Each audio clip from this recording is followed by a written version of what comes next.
సినిమాలను పైరసీ చేసి ఐబొమ్మ వెబ్సైట్ ద్వారా రిలీజ్ చేసిన కేసులో అరెస్ట్ అయిన ఇమ్మడి రవికి బెయిల్ మంజూరైంది. ఈ కేసులో గత 90 రోజులుగా హైదరాబాద్ లో చంచల్గూడ జైల్లో ఉన్న ఐబొమ్మ రవికి నిన్న హైకోర్టు బెయిల్ మంజూరు చేయగా ఇవాళ విడుదలయ్యాడు. సినిమా పైరసీల వ్యవహారంపై ఇప్పటికే పోలీసులు 5 సైబర్ క్రైమ్ కేసులు నమోదు చేశారు. అయితే బెయిల్పై బయటకు వచ్చిన ఐబొమ్మ రవి మీడియాతో మాట్లాడకుండానే వెళ్లిపోవడం గమనార్హం. ఇక బెయిల్ పిటిషన్పై విచారణ జరిపిన హైకోర్టు ఇమ్మడి రవికి బెయిల్ మంజూరు చేస్తూ 12 షరతులను విధించింది. వాటిని తప్పకుండా పాటించాలని ఆదేశాలు జారీ చేసింది.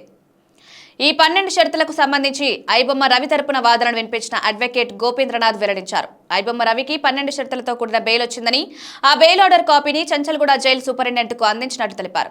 ఇప్పుడు రవి జైలు నుంచి బయటకు వచ్చాడని, దేశం విడిచిపెట్టి బయటకు వెళ్లొద్దని హైకోర్టు స్పష్టంగా తేల్చి చెప్పిందని లాయర్ గోపేంద్రనాథ్ వివరించారు. అంతేకాకుండా రవిని హైకోర్టు కరేబియన్ దీవుల పౌరుడిగానే గుర్తించినట్టు తెలిపారు. బెయిల్పై బయటకు వచ్చిన తర్వాత నిత్యం హైదరాబాద్ సిసిఎస్ పోలీసుల ముందు విచారణకు హాజరు కావాలని హైకోర్టు స్పష్టం చేసింది. అదే సమయంలో ఐబొమ్మ రవి సోషల్ మీడియా అకౌంట్లు వాడొద్దని తేల్చి చెప్పింది. ఇంటర్నెట్ విఎన్పి కూడా వాడొద్దని హైకోర్టు స్పష్టంగా వెల్లడించింది. ఒకవేళ అతడు ఇంటర్నెట్ వాడాలనుకుంటే పోలీసుల నుంచి తప్పకుండా అనుమతి తీసుకోవాలని ఆదేశించింది.